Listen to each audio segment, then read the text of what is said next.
Docteur Sidney Ohana, avec vous, on va parler de chirurgie esthétique et on va parler des opérations qui sont remboursées. Dans certains cas, une opération de chirurgie peut être remboursée, mais il y a deux choses différentes. En fait, il y a la chirurgie esthétique et la chirurgie réparatrice, et la confusion est assez fréquente.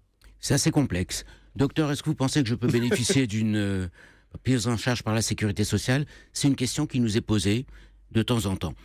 Il faut dire qu'il y a 20 ans, certaines opérations de chirurgie esthétique étaient prises en charge parce qu'on avait une vision assez large des choses. Avec les difficultés de la sécurité sociale, ça s'est resserré d'année en année. Et maintenant, il existe une petite liste d'interventions de chirurgie esthétique que l'on peut soumettre à la sécurité sociale dans des conditions particulières. Il y a une logique dans ce que dit la sécurité sociale. La chirurgie plastique, qui concerne par exemple la réparation des brûlures, la réparation des téguments. Les téguments, c'est la peau, à la suite d'un cancer de la peau, bénin ou malin. La forme du corps, c'est de la chirurgie plastique lorsqu'on doit le redonner. Tout cela, c'est pris en charge par la sécurité sociale. Évidemment, la chirurgie reconstructrice, lorsqu'après un accident, un traumatisme, ou même une malformation congénitale comme une fente labiopalatine, c'est-à-dire la fente des lèvres, tout cela est remboursé directement, la question ne se pose pas. Donc le problème qui se pose dans certains cas, c'est pour la chirurgie esthétique. La chirurgie esthétique, elle peut être prise en charge quand il y a un retentissement physique ou fonctionnel, ou un retentissement esthétique majeur qui retentit sur la psychologie. Qui juge ? Alors, c'est le chirurgien qui présente le dossier et il faut une acceptation de la sécurité sociale. Mais parlons d'abord des interventions qui peuvent être concernées. Le nez. Beaucoup de gens nous demandent, docteur, j'ai une petite gêne fonctionnelle. Est-ce que vous pensez que je peux être remboursé puisque c'est un peu de difficulté respiratoire? Alors, dans certains cas particuliers qu'il faut documenter avec des radios, avec l'analyse du flux. Ouais, il faut des preuves. Il faut des preuves. Parce qu'on sera amené à les soumettre à la sécurité sociale. Ça peut être un problème de déviation de la cloison nasale, un problème de cornée. Lorsqu'il y a tout cela, une prise en charge peut être demandée. Alors, à 100% pour ceux-là. Oui, mais oui, s'il y a une bosse sur le nez, s'il faut diminuer les narines ou la pointe, c'est rajouter des gestes esthétiques, la sécurité sociale ne prendra pas tout cela en charge. Elle prendra juste le forfait de septoplastie, c'est-à-dire la mise en place du septum. Le septum, c'est la cloison cartilagineuse qui est au milieu.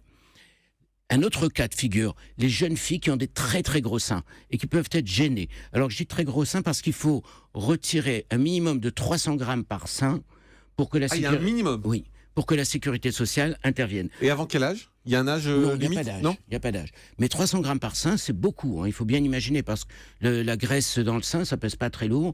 Donc 300 grammes par sein, c'est un gros volume. Pour vous donner une idée, c'est de l'ordre une réduction de 2 bonnets de soutien-gorge. D'accord. C'est une réduction de 2 bonnets de soutien-gorge. On demande une prise en charge à la sécurité sociale qui est acceptée lorsqu'on la motive et lorsqu'on la prouve derrière. C'est-à-dire que lorsqu'on a retiré cette glande, on doit la peser. Ah bon ? Oui. Et comme on doit l'envoyer à analyser à un laboratoire pour vérifier qu'il n'y a rien d'anormal dedans, la peser, confirmer, etc. Donc, le dossier est vérifié, peut être vérifié derrière.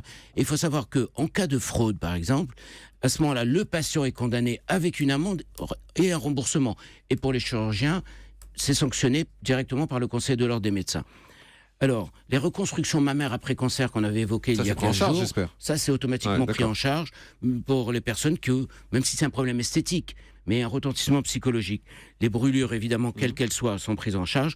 Et un cas particulier qui est souvent demandé, c'est les plasties abdominales. La plastie abdominale, c'est la réparation d'un ventre.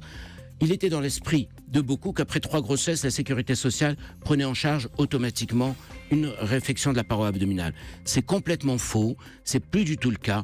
Maintenant, il faut que le tablier abdominal soit suffisamment important pour recouvrir le pubis. Sinon, on ne peut pas présenter le dossier à la sécurité sociale. Ça descend bas quand même. Quelques cas particuliers, c'est lorsque les muscles sont tellement écartés, c'est ce qu'on appelle le diastasis des muscles grand droit, et là, la sécurité sociale peut intervenir. En tout cas, le chirurgien qu'on va voir, a priori, connaît tout ça et peut nous briefer pour savoir si c'est remboursé ou pas. Merci beaucoup, docteur Sidney Ohana.